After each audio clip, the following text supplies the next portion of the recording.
I was praying, God, give us a vision for where you see the church moving ahead. And the idea of planting more churches was super clear.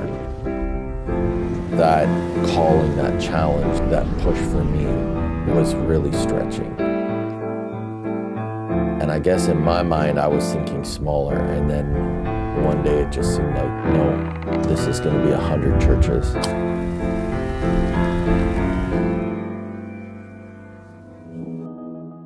I've never been interested in building a megachurch. I've always thought that it's a much better use of kingdom resources to plant more churches, smaller churches. I think the bigger a church gets, statistics tell us, the smaller the percentage of people that are involved. And my goal has always been to have as many people involved as possible, because it's in that involvement that you're going to find the fulfillment of God's purpose for your life. So I think the idea of planting lots of churches gives lots of people opportunity to be involved and grow in the gifts and the ministries that God has put into their hearts. His design for spreading the gospel was that he chose 12 disciples and made them leaders and made them multipliers. And that's how any of us know Jesus today. And that's what we're doing. We're making those kind of disciples that are willing to go out and be multipliers. And I believe that was his plan from the very beginning. Boy, when you talk about stretching faith, I think this whole thing has stretched my faith. I don't think when you're following Jesus, I don't know if there's anything he calls you to that's not going to stretch your faith, but boy, I felt really stretched along this journey. Right from the beginning, how are we going to do this? 100 campuses? There was times, I even talked to our staff and our team, like a couple, and said, maybe I should back off of this. I don't know how we're going to do this. And in moments like this, I needed the support of others to say, no, we'll figure it out. We'll figure it out.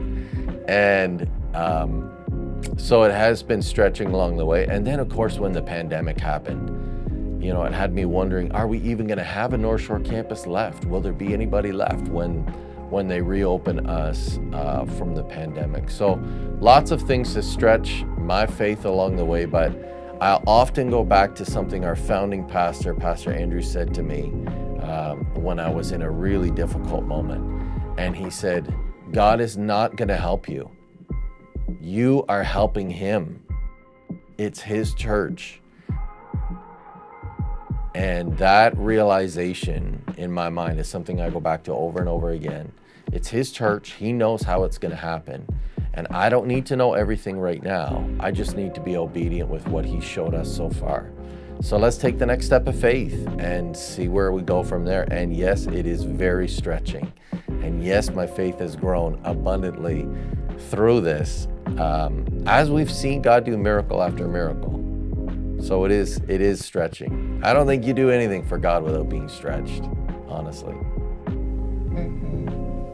Yeah, and I think also for me in this last year and a half of going over to the North Shore and helping out there was, I never expected to be doing that in any way, shape, or form.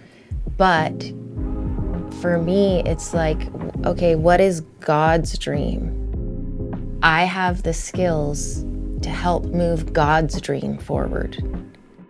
The stretch of faith to step into that was the hugest blessing, because I got to grow in incredible ways, not just in like ministry, but in relationships, and then even God putting such a deep passion in my heart for the North Shore, but also future campuses, and to understand some of the trials they go through. I feel like that definitely stretched me, but the reward of obedience is always blessing.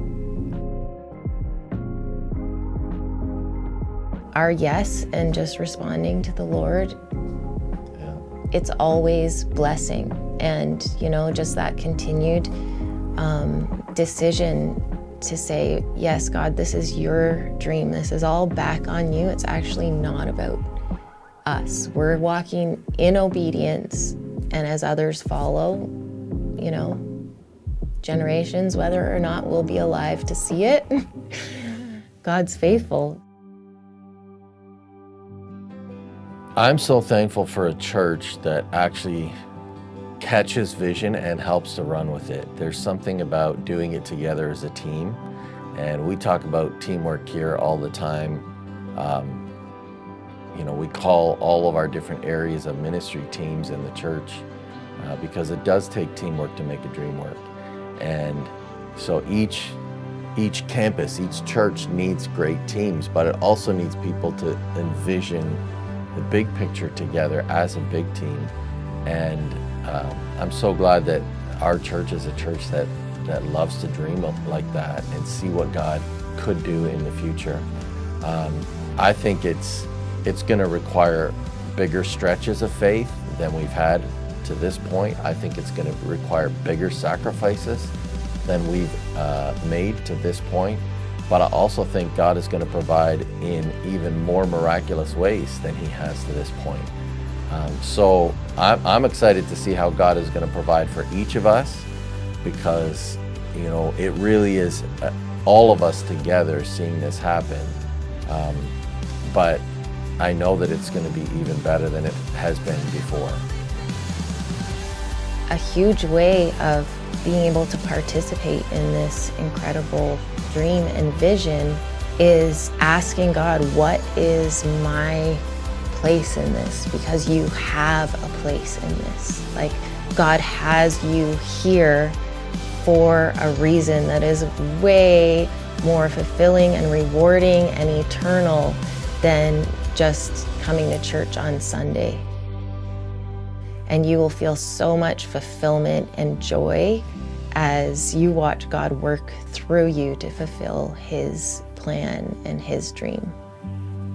Yeah, it's going to be exciting.